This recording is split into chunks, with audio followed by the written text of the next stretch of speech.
नमस्कार।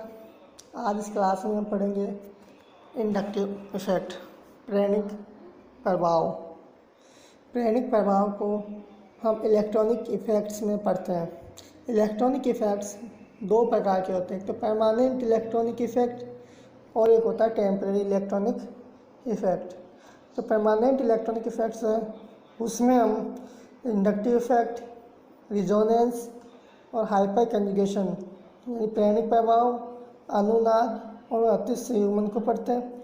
जबकि जो टेम्परेरी इलेक्ट्रॉनिक इफेक्ट्स हैं उसमें हम पढ़ते हैं मीजोमेरिक इफेक्ट। उसी में से आज हम डिस्कस करेंगे इंडक्टिव इफेक्ट। इंडक्टिव इफेक्ट क्या होता है? देखो, इंडक्टिव इफेक्ट को समझने के लिए हम एक एग्जांपल लेते हैं एथेन और क्लोरोएथेन का। ये है एथेन। एथेन में कार्बन कार्बन बॉन्ड, चूँकि दोनों कार्बन एटम से इक्विवेलेंट है, तो ये जो कार्बन कार्बन बॉन्ड है ये नॉन पोलर होता है, यहाँ पर कोई भी ध्रुवता नहीं होती है। लेकिन अगर अपन बात करें क्लोरोएथेन की,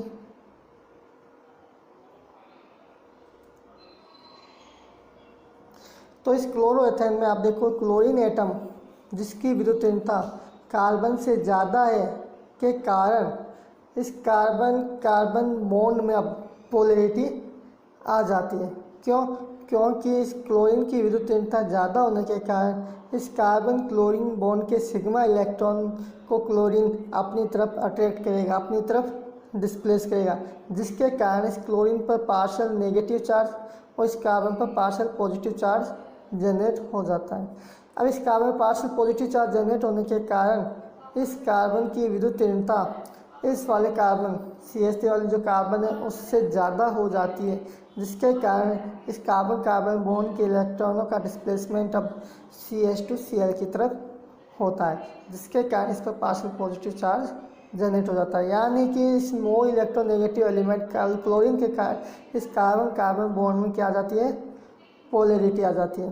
तो हम इंडक्टिव इफेक्ट को कह सकते हैं कि it is the polarisation of one bond. It is the polarization of one bond caused by the polarization of adjacent bond is called the inductive effect. यानी इस कार्बन क्लोरीन बॉन्ड में polarisation के कारण इस कार्बन कार्बन बॉन्ड में polarisation का आना ही क्या कहलाता है?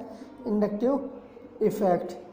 सिंपल बात करें अपन तो जब किसी कार्बन श्रृंखला से कोई मोर इलेक्ट्रोनेगेटिव एटम या लेस इलेक्ट्रोनेगेटिव एटम जो कार्बन की तुलना में हो जुड़ जाता है, तो इस कार्बन के कार्बन कार्बन जो बॉन्ड्स हैं वहाँ पर इलेक्ट्रॉनों का डिस्प्लेसमेंट, सिग्मा इलेक्ट्रॉनों का पूर्ण रूप से डिस्प्लेसमेंट होता है, उसी को हम बोलते हैं इंडक्टिव इफेक्ट। यानी कि it is a permanent electronic displacement. Inductive effect क्या क्या डेफिनेशन की बात करें अच्छे से, तो it is a permanent electronic displacement of sigma electrons along the carbon chain when an atom or group of atoms are having different electron negativity then the carbon atom is attached with this chain।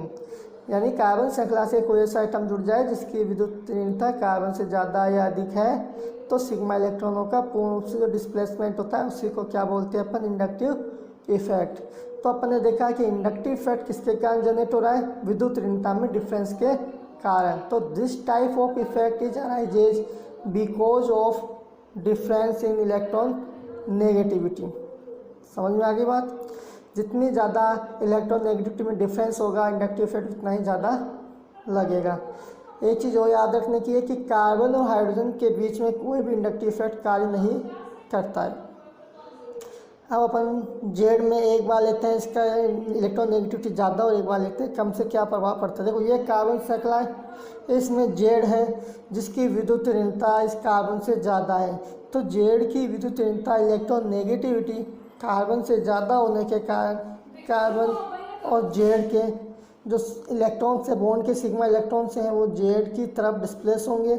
जब Z की तरफ displace होंगे तो Z पर partial negative charge आएगा और इस carbon पर क्या आएगा? Partial positive charge. अब फर्स्ट वाले कार्बन जिस पर प्रकाश से पॉजिटिव चार्ज आ गया उसकी विद्युत ऋणता अब इन वाले कार्बन से ज़्यादा हो जाती है, जिसके कारण कार्बन C2 वाले कार्बन और इस कार्बन 1 के बॉन्ड के इलेक्ट्रॉन किसकी तरफ डिस्प्लेस होंगे, अब C1 कार्बन की तरफ। तो फिर इस पर पार्शियल पॉजिटिव चार्ज आ जाता है। इस प्रकार ये इफेक्ट 3-4 कार्बन तक लगता रहता है। जिस पर जैसे हम देखते हैं कि जैसे रस्सा खींची का गेम होता है ना, रस्सा खींचने वाला गेम, तो उसमें रस्से के दोनों तरफ कुछ लोग जुड़े होते हैं और आपस में जोर लगा के दूसरे वाले ग्रुप को अपनी ओर खींचने की कोशिश करते हैं। तो जो ताकतवर ग्रुप होता है वो रस्सी को अपनी तरफ खींच लेता है। तो जो रस्सी के अपोजिट साइड में जो शुरुआत के जो 1-2 पर्सन्स हैं उन पर तो ये इफेक्ट ज़्यादा लगता है और जो पीछे जुड़े हुए हैं उन पर इफेक्ट कम लगता है। सेम उसी प्रकार से इंडक्टिव इफेक्ट भी डिस्टेंस पर डिपेंड करता है, यानी 3-4 कार्बन तक तो ये इफेक्ट लगता है और धीरे धीरे दूरी जैसे बढ़ती जाती है वैसे वैसे इसका इफेक्ट कम होता जाता है। अब दूसरे एग्जांपल में आप देखो, अगर जेड की इलेक्ट्रॉन नेगेटिविटी कार्बन से कम है तो इस कार्बन जेड के सिग्मा इलेक्ट्रॉनों को अपनी ओर अट्रैक्ट करेगा, जिससे उस पर पार्शियल नेगेटिव चार्ज आएगा और जेड पर क्या जाएगा, पार्शियल पॉजिटिव चार्ज। अब कार्बन पार्शियल नेगेटिव चार्ज आने के कारण इस पर इलेक्ट्रॉन डेंसिटी इंक्रीज होगी, तो इस C2 वाले कार्बन की इलेक्ट्रॉन नेगेटिविटी अब इंक्रीज हो जाएगी। तो यहाँ पर बॉन्ड के इलेक्ट्रॉन किधर जाएंगे, C2 कार्बन की तरफ, फिर C2 से C3, ऐसे इफेक्ट 3-4 कार्बन तक लगता रहता है। अगला पॉइंट क्या अपना है कि the intensity of inductive effect is regularly decrease as well as the distance from the source is increases, यानी जेड से जैसे जैसे दूरी बढ़ती जाती है, जेड अपना कोई भी एटम हो सकता है, तो ये इफेक्ट भी, उसका प्रभाव भी कम होता जाता है, यानी कि इंडक्टिव इफेक्ट डिस्टेंस पर निर्भर करता है। अब बात करते हैं अपन, चूँकि जो इंडक्टिव इफेक्ट है वो इलेक्ट्रॉन नेगेटिविटी पर डिपेंड कर रहा है, इलेक्ट्रॉन नेगेटिविटी डिफरेंस पर डिपेंड कर रहा है। तो इलेक्ट्रॉन नेगेटिविटी को कुछ फैक्टर्स हैं जो अफेक्ट करते हैं। पहला फैक्टर नेचर ऑफ, दूसरी बात आती है ऑक्सीडेशन नंबर। जितना ज़्यादा ऑक्सीडेशन नंबर होगा इलेक्ट्रॉन नेगेटिविटी भी उतनी ही ज़्यादा होगी। यहाँ पर Z+3, Z+2 और Z+1 3 है, तो जिस पर जितना ज़्यादा चार्ज है पॉजिटिव चार्ज, उसका इलेक्ट्रॉन नेगेटिविटी उतनी ही ज़्यादा होगी, क्योंकि उस पर इलेक्ट्रॉनों की कमी उतनी ही ज़्यादा है। इलेक्ट्रॉनों की कमी जब ज़्यादा होगी तो उसमें इलेक्ट्रॉन लेने की टेंडेंसी भी ज़्यादा होगी। तीसरी बात करते हैं अपन परसेंटेज कैरेक्टर। परसेंटेज कैरेक्टर किन किन बातों पर डिपेंड करता है, किन किन पर निर्भर करता है, वो देखो। सबसे पहले हाइब्रिडाइजेशन, जिसमें sp2 sp3 अपन कॉमन हाइब्रिडाइजेशन है, तो परसेंटेज कैरेक्टर सबसे ज़्यादा किस में होगा, sp में, फिर sp2 और फिर सबसे कम sp3 में। जिसमें जितना ज़्यादा परसेंटेज कैरेक्टर होगा वही ऑर्बिटल नाभिक के उतनी ही ज़्यादा पास में होगा, तो नाभिक का अट्रैक्शन फोर्स उस पर ज़्यादा होगा, तो उसकी जो इलेक्ट्रॉन नेगेटिविटी है उतनी ही ज़्यादा होगी।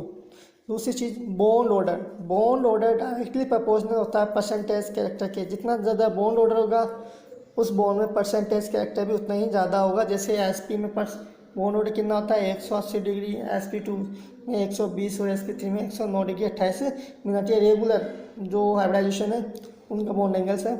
अब बात करते हैं रिंग स्ट्रेन पर।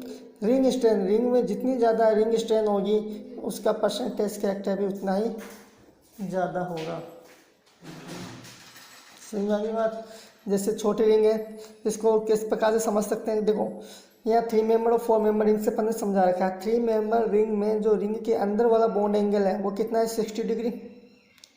जब अंदर वाला 60 डिग्री है तो बाहर वाला कितना होगा, ज़्यादा होगा। तो जब 60 बाहर वाला जब ज़्यादा होगा बॉन्ड ऑर्डर, तो उस बॉन्ड में परसेंटेज कैरेक्टर भी ज़्यादा होगा। परसेंटेज कैरेक्टर ज़्यादा होगा तो बॉन्ड छोटे और मोटे हो जाएंगे और उस कार्बन के ज़्यादा पास में आएंगे, जिससे उस पर इलेक्ट्रॉन जो अट्रैक्शन फोर्स है न्यूक्लियस का वो ज़्यादा लगेगा, उसका इलेक्ट्रॉन नेगेटिविटी उसकी इंक्रीज होगी। सेम इस प्रकार से जैसे 4 मेंबर रिंग है, इसमें अंदर वाला कौन जैसे जैसे बढ़ता है तो बाहर वाला थोड़ा कम होता जाएगा कंपेयर में। जैसे 3 मेंबर की तुलना में बाहर वाला बॉन्ड एंगल इसमें कम है, तो यहाँ पर परसेंटेज कैरेक्टर इसकी तुलना में बाहर कम होंगे। तो परसेंटेज कैरेक्टर कम होंगे तो उसकी इलेक्ट्रॉन नेगेटिविटी इस 3 मेंबर रिंग से कम होगी। समझ में आ गया। इसीलिए 3 मेंबर रिंग का जो रिंग इलेक्ट्रॉन नेगेटिविटी है वो ज़्यादा होगी, क्योंकि जितना ज़्यादा बॉन्ड एंगल होगा उसी बॉन्ड में उतना ही ज़्यादा परसेंटेज कैरेक्टर होगा। अब बात करते हैं अपन, जैसे 3 मेंबर, ये अपन कुछ एग्जांपल दे रखे हैं, 3 एग्जांपल। इसमें 3 मेंबर और 4 मेंबर रिंग है, बॉन्ड के साथ जुड़े हुए हैं, ठीक है। तो यहाँ पर हम देखें कि किसका, अभी बात करते हैं प्लस आई माइनस आई की, अपन बाद में और डिटेल से समझेंगे। प्लस आई का मतलब होता है इलेक्ट्रॉन रिलीजिंग इफेक्ट और माइनस आई का मतलब होता है इलेक्ट्रॉन विड्रॉइंग इफेक्ट। इलेक्ट्रॉनों को अपनी ओर खींचेगा कोई ग्रुप तो उसको लगता है माइनस आई इफेक्ट, और इलेक्ट्रॉनों को अगर रिलीज कहता है कोई ग्रुप तो उसका लगता है प्लस आई इफेक्ट। यहाँ 3 मेंबर रिंग और 4 मेंबर रिंग जुड़ी हुई है। 3 मेंबर रिंग में स्ट्रेंथ ज़्यादा है, यहाँ पर अंदर वाले बॉन्ड एंगल कम है, तो बाहर वाला बॉन्ड एंगल ज़्यादा होगा, तो इस बॉन्ड में परसेंटेज कैरेक्टर ज़्यादा होगा, तो ये माइनस आई इफेक्ट किसका लगेगा, छोटी रिंग का, और बड़ी रिंग का क्या लगेगा, प्लस आई। सेम इधर 4 मेंबर और 5 मेंबर लिखा हुआ है, तो छोटी रिंग का क्या लगता है, माइनस आई, क्योंकि इलेक्ट्रॉन नेगेटिविटी जिसकी ज़्यादा होती है तो वो इलेक्ट्रॉनों को अपनी ओर खींचता है, और जो इलेक्ट्रॉनों को अपनी ओर खींचता है उसका लगता है माइनस आई इफेक्ट। यहाँ पर बेंजीन और CH3 यानी टोलुइन है, तो बेंजीन के साथ क्या जुड़ा हुआ है, CH3, तो CH3 का क्या लगेगा, प्लस आई, और यहाँ क्या लगेगा, माइनस आई। क्यों, क्योंकि ये जिस CH3 जिस कार्बन से जुड़ा हुआ है उसका हाइब्रिडाइजेशन है sp2 संकरण, और CH3 में कौन सा है, sp3, तो परसेंटेज कैरेक्टर किस में, बेंजीन वाले कार्बन में, तो यहाँ पर इसका क्या लगेगा, माइनस आई इफेक्ट। अब बात करते हैं prediction of direction of inductive effect. Inductive effect की जो डायरेक्शन है किस प्रकार से अपन डिसाइड करते हैं। देखो या नाइट्रोटोलुइन है, या जिससे टोलुइन के आगे मेटा पोजीशन क्या जोड़ दें, नाइट्रो ग्रुप। तो देखो नाइट्रोजन NO2 का क्या लगता है, minus I effect, minus I effect लगा, तो सॉरी माइनस आई नहीं प्लस आई इफेक्ट, क्योंकि यहाँ पर जो कार्बन ये कार्बन है,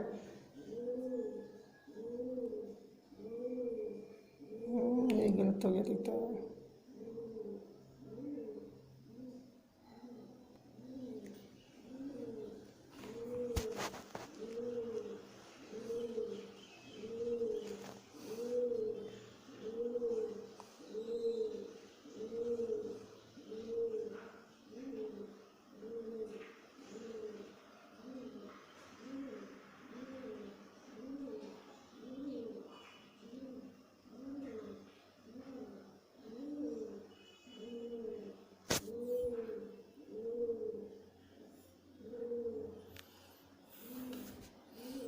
अब बात करते हैं prediction of direction of inductive effect. तो यहाँ पर देखो ये नाइट्रोटोलुइन है जिसमें मेटापोलिन नाइट्रो ग्रुप जुड़ा हुआ है। इस NO2 का माइनस आई इफेक्ट लगने के कारण इस बेंजीन के जो इलेक्ट्रॉन्स हैं, इस बेंजीन से जो नाइट्रोजन से जुड़ा हुआ बॉन्ड है ना, इसके सिग्मा इलेक्ट्रॉन किसकी तरफ जाएंगे, NO2 की तरफ। यहाँ एरो का साइन थोड़ा गलत हो रखा है, इसको सही कर लेना। CH3 का क्या लगेगा, प्लस आई, तो इलेक्ट्रॉन किधर जाएंगे, बेंजीन की तरफ। दूसरा example CH3 bond C triple bond C NH2 group जुड़ा हुआ है। अब आप देखो जो कार्बन ट्रिपल बॉन्ड कार्बन है इनका संकरण क्या है, sp, लेकिन ये NH2 का संकरण क्या है, sp3। इस कार्बन का क्या है, sp3। तो sp में परसेंटेज कैरेक्टर ज़्यादा होता है, तो परसेंटेज कैरेक्टर ज़्यादा होगा तो बॉन्ड के इलेक्ट्रॉनों को कौन खींचेंगे, sp वाले कार्बन। तो NH2 से इलेक्ट्रॉन किधर जाएंगे, कार्बन की तरफ। सेम ऐसे CH3 से किधर जाएंगे इधर, यानी sp3 से किधर जा रहे हैं, sp2 वाले कार्बन की तरफ। थर्ड एग्जाम्पल में भी आप देख सकते हो कि ऑक्सीजन की इलेक्ट्रॉन नेगेटिविटी ज़्यादा होने के कारण कार्बन डबल बॉन्ड ऑक्सीजन के इलेक्ट्रॉन किधर, कार्बन की तरफ जाएंगे, तो इस कार्बन पर पॉजिटिव चार्ज आएगा, और कार्बन पर पॉजिटिव चार्ज आएगा तो इसकी इलेक्ट्रॉन नेगेटिविटी ज़्यादा होगी, तो बॉन्ड के इलेक्ट्रॉन अब कौन खींचेगा, ये कार्बन इधर जाएंगे, डिस्प्लेसमेंट इधर होगा। सेम इधर देखो आप CH2 डबल बॉन्ड CH2, यहाँ CH3 में इस CH3 का संकरण है sp3 और इसका क्या है, sp2, तो बॉन्ड के इलेक्ट्रॉन किधर जाएंगे, sp2 वाले कार्बन की तरफ। यहाँ पर ये वाला। इसी प्रकार से अपन थर्ड फोर्थ एग्जांपल भी देख सकते हैं जिसमें ऑक्सीजन की इलेक्ट्रॉन नेगेटिव ज़्यादा होने के कार्बोनिल ग्रुप की तरफ ये बॉन्ड्स के इलेक्ट्रॉन डिस्प्लेस होते हैं। अब बात करते हैं टाइप्स ऑफ इंडक्टिव इफेक्ट की। इंडक्टिव इफेक्ट को दो प्रकार से डिवाइड किया गया है, प्लस आई इफेक्ट और minus I effect. Plus I effect मतलब कार्बन चेन से कोई ऐसा ग्रुप जिसके इलेक्ट्रॉन रिलीजिंग इफेक्ट हो, उसकी विद्युतीयता कार्बन से कम हो, तो उसका क्या लगता है, प्लस आई इफेक्ट। और अगर जेड का इलेक्ट्रॉन नेगेटिव ज़्यादा होती है तो उसका क्या लगता है, माइनस आई इफेक्ट। यहाँ कुछ है टेबल दे बना रखी है जिसमें कुछ ग्रुप्स हैं जिनका प्लस आई इफेक्ट लगता है और माइनस आई लगता है। इनको इसी सीक्वेंस में अपन को याद होना जरूरी है, याद भी हो जाएगा, इसी को दिक्कत नहीं है। फॉर एग्जांपल जैसे CH2 माइनस का प्लस आई इफेक्ट सबसे ज़्यादा, फिर NH माइनस का, फिर O माइनस का, फिर COO माइनस, फिर 3 degree, 2 degree, 1 degree, CD3, CH3, DH। यहाँ पर देखो आप CH2 में कार्बन है, कार्बन की इलेक्ट्रॉन नेगेटिविटी कम होती है नाइट्रोजन से, नाइट्रोजन की इलेक्ट्रॉन नेगेटिविटी कम होती है ऑक्सीजन से, और ऑक्सीजन की इलेक्ट्रॉन नेगेटिविटी CO माइनस से कम। अब देखो CH2 माइनस में क्या होता है कि जो नेगेटिव चार्ज है, इलेक्ट्रॉन डेंसिटी है, कार्बन के ऊपर है, कार्बन की विद्युतीयता कम होने के कारण ये इलेक्ट्रॉन आसानी से दिए जा सकते हैं, तो इसका प्लस इफेक्ट ज़्यादा होगा। उसी प्रकार NH का माइनस का ऑक्सीजन की तुलना में आसानी से दिए जा सकते हैं, तो NH माइनस, फिर O माइनस। COO माइनस में क्या है कि ऑक्सीजन के ऊपर जो इलेक्ट्रॉन्स हैं वो कार्बोनिल ग्रुप के साथ भी कंजुगेशन में होते हैं, जिसके कारण इसके आसानी से अवेलेबल नहीं होते इलेक्ट्रॉन, इसलिए इसका प्लस इफेक्ट O माइनस की तुलना में कम होता है। अब बात करते हैं 3 डिग्री, 2 डिग्री, 1 डिग्री। 3 डिग्री में क्या होता है कि जैसे 3 डिग्री क्या होता है, इस कार्बोकेटायन है कोई, इसके साथ 3 कार्बन जुड़ जाए, उसको बोलते हैं अपन 3 डिग्री कार्बोकेटायन है, 3 डिग्री कार्बन। तो इस 3 डिग्री कार्बन में आप देखोगे यहाँ 3 प्लस CH3 ग्रुप जुड़े हुए हैं जिनका प्लस आई इफेक्ट लगता है, तो यहाँ पे इलेक्ट्रॉन डेंसिटी ज़्यादा से ज़्यादा होगी, तो 3 डिग्री में क्या होता है, प्लस आई इफेक्ट ज़्यादा, क्योंकि इसको 3 मेथिल ग्रुप है जो कि इलेक्ट्रॉन डेंसिटी इसकी इंक्रीज करते हैं। दूसरा है 2 डिग्री, फिर 2 डिग्री की 2 डिग्री में 2 कार्बन एटम आपस में जुड़े होते हैं, 2 मेथिल ग्रुप जुड़े होंगे, तो उनका प्लस आई इफेक्ट इसकी तुलना में थोड़ा कम लगेगा 3 डिग्री की तुलना में। फिर बात करते हैं 1 डिग्री, तो 1 डिग्री में एक ही कार्बन जुड़ा होता है, तो उसका प्लस आई इफेक्ट दोनों की तुलना में कम होगा, इसलिए ऑर्डर क्या होगा अपना 3 डिग्री, 2 डिग्री और 1 डिग्री। फिर बात करते हैं CD3, CH3 और ड्यूटेरियम और हाइड्रोजन, जितना हैवी आइसोटोप होगा उसका प्लस आई इफेक्ट उतना ही ज़्यादा लगता है। अब बात करते हैं माइनस आई इफेक्ट की। माइनस आई इफेक्ट में कौन कौन से ग्रुप हैं, सबसे ज़्यादा होता है OF2 प्लस, फिर OR2 प्लस, फिर NF3 plus, NR3 plus, NH3 plus, NO2 cyanide, SO2R, CHO, CO, COH, fluorine, chlorine, bromine, iodine, alkoxy, hydroxy, acetylene, benzene, alkene और हाइड्रोजन। तो देखो आप स्टार्टिंग में देख सकते हो कि जिस पर प्लस चार्ज है उनका माइनस इफेक्ट ज़्यादा लग रहा है, क्योंकि उनके पास इलेक्ट्रॉन डेंसिटी कम है, तो इलेक्ट्रॉनों को वो खींचेंगे। यहाँ पर OF2 प्लस सबसे ज़्यादा है, क्योंकि ऑक्सीजन के साथ फ्लोरीन जुड़ा है जिसकी इलेक्ट्रॉन नेगेटिव और ज़्यादा है, तो यहाँ पर इलेक्ट्रॉन की कमी और ज़्यादा होगी ऑक्सीजन पर, तो उसका माइनस इफेक्ट ज़्यादा लगेगा। यहाँ पर याद रखने की 2 एग्जांपल्स हैं, जैसे NR3 और NH3।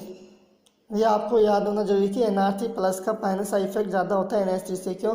क्योंकि अगर अपन प्लस आई इफेक्ट देखेंगे तो एल्किल ग्रुप का क्या लगता है, प्लस आई इफेक्ट, R जुड़े हुए ना, तो प्लस आई इफेक्ट ज़्यादा लगेगा, तो नाइट्रोजन पर प्लस चार्ज कम से कम होगा, तो इसका तो माइनस आई इफेक्ट कम लगना चाहिए। लेकिन सबसे ज़्यादा किसका होता है, NR3 प्लस का NH3 की तुलना में। NH3 की तुलना में किसका ज़्यादा हो, NR3 प्लस। दूसरा एग्जाम्पल अपन को याद करना है OR और OH का। यहाँ पर कन्फ्यूजन ज़्यादा होता है कि OR का minus I effect same vector है, क्योंकि यहाँ पर R जुड़ा हुआ है जिसका प्लस आई इफेक्ट लगता है, इसके कारण इस OR का माइनस आई इफेक्ट कम लगना चाहिए, लेकिन क्या होता है ज़्यादा। इसको अपन आगे एग्जाम्पल से समझेंगे कैसे, ये सब आपको याद करना जरूरी है। फिर नाइट्रो का ज़्यादा होता है, NO2 ग्रुप का ज़्यादा होता है साइनाइड से, क्योंकि नाइट्रोजन में जो नाइट्रोजन है उसकी इलेक्ट्रोनेगेटिव एक तो कार्बन से ज़्यादा होती है, साथ ही नाइट्रोजन के साथ क्या जुड़ा है, मोर इलेक्ट्रोनेगेटिव ऑक्सीजन एटम, जो इसमें नाइट्रोजन पे इलेक्ट्रॉन की कमी को और बढ़ाएगा। दूसरा SO2R, फिर एल्डिहाइड की ज़्यादा होती है कार्बोनिल ग्रुप से, क्योंकि यहाँ पर हाइड्रोजन जुड़ा हुआ और यहाँ पर 2 एल्किल ग्रुप हैं जिनका प्लस आई इफेक्ट लगता है, जबकि यहाँ पर क्या है, एक ही एल्किल ग्रुप होता है। दूसरा एसिड्स, फिर फ्लोरीन, क्लोरीन, ब्रोमीन, अपने को ऑर्डर जब बार बार अपन पढ़ेंगे इसको लिखेंगे तो अपन को याद हो जाएगा। अब देखते हैं अपन कि ये OR NR3 और NH3 और ये OR और OH, OR और OH में ऐसा क्या होता है कि OR प्लस का माइनस का इफेक्ट NH3 प्लस से ज़्यादा होता है और OR का OH से ज़्यादा होता है। तो यहाँ पर स्टेरिक फैक्टर काम आता है। NR3 प्लस में एल्किल ग्रुप है 3, एल्किल ग्रुप की साइज हाइड्रोजन से बड़ी होने के कारण यहाँ पर क्या लगता है स्टेरिक हिंड्रेंस, जिसके कारण बॉन्ड एंगल इंक्रीज होगा। बॉन्ड एंगल जब इंक्रीज होगा तो बॉन्ड्स में परसेंटेज कैरेक्टर बढ़ेगा। परसेंटेज कैरेक्टर जब बढ़ेगा तो उसका इलेक्ट्रॉन नेगेटिविटी बढ़ेगी, इलेक्ट्रॉन नेगेटिविटी बढ़ेगी तो उसका माइनस का इफेक्ट भी बढ़ेगा। सेम यहाँ पर जैसे OR और OH में अपन ने बात की कि ये OR है और यहाँ पर OH। एल्किल ग्रुप R की साइज हाइड्रोजन से तुलना बड़ी है, तो ये एल्किल ग्रुप की साइज बड़ी होने के कारण यहाँ पर स्टेरिक हिंड्रेंस के कारण ये बॉन्ड एंगल इंक्रीज होगा। बॉन्ड एंगल जब इंक्रीज होगा तो इस ऑक्सीजन कार्बन बॉन्ड और ये कार्बन ऑक्सीजन बॉन्ड, इस कार्बन ऑक्सीजन बॉन्ड में क्या हो जाएगा परसेंटेज कैरेक्टर इंक्रीज हो जाएगा। परसेंटेज कैरेक्टर इंक्रीज होगा तो इसके इलेक्ट्रॉन नेगेटिविटी भी इंक्रीज होगी, जबकि यहाँ पे ऐसा कोई फैक्टर काम नहीं करता है। और ये अपन ने देखा है कि NR3 का सबसे ज़्यादा होता है क्योंकि स्टेरिक फैक्टर, फिर R2NH, NR2, NRH2, NHCO, इनका माइनस आई का ऑर्डर है। अब NR3 प्लस का ज़्यादा होता है NH3 से, लेकिन जैसे जैसे ऊपर से नीचे जाते हैं तो फिर माइनस का इफेक्ट कम होता जाता है, जिसके कारण फिर PH3 का ज़्यादा होगा PR3 से। ठीक है, ASH3 का R से नहीं किया, ASH3 का ज़्यादा होगा ASR3 से, इनसे। अब बात करते हैं साइनो ग्रुप, साइनाइड। साइनाइड में कार्बन और नाइट्रोजन के बीच में ट्रिपल बॉन्ड है, तो यहाँ पर संकरण क्या हुआ sp2। जैसे एक एक हाइड्रोजन अपन जोड़ेंगे यहाँ पर तो sp2 संकरण होगा, और जोड़ेंगे तो sp3 परसेंटेज कैरेक्टर किसमें ज़्यादा है साइनाइड में, तो इसका माइनस इफेक्ट भी क्या होगा ज़्यादा होगा। अब बात करते हैं अपन एप्लीकेशन ऑफ इंडक्टिव इफेक्ट की। एप्लीकेशन ऑफ इंडक्टिव इफेक्ट हम अब अगले वीडियो में देखेंगे कौन कौन सी एप्लीकेशन अपन को इसमें पढ़नी है। Stability of the intermediate, acidic या basic nature of compound, reactivity of alcohols, acidic nature of hydrogen atom, reactivity of alkyl halides, reactivity of carbonyl compounds. ये हम अगले वीडियो में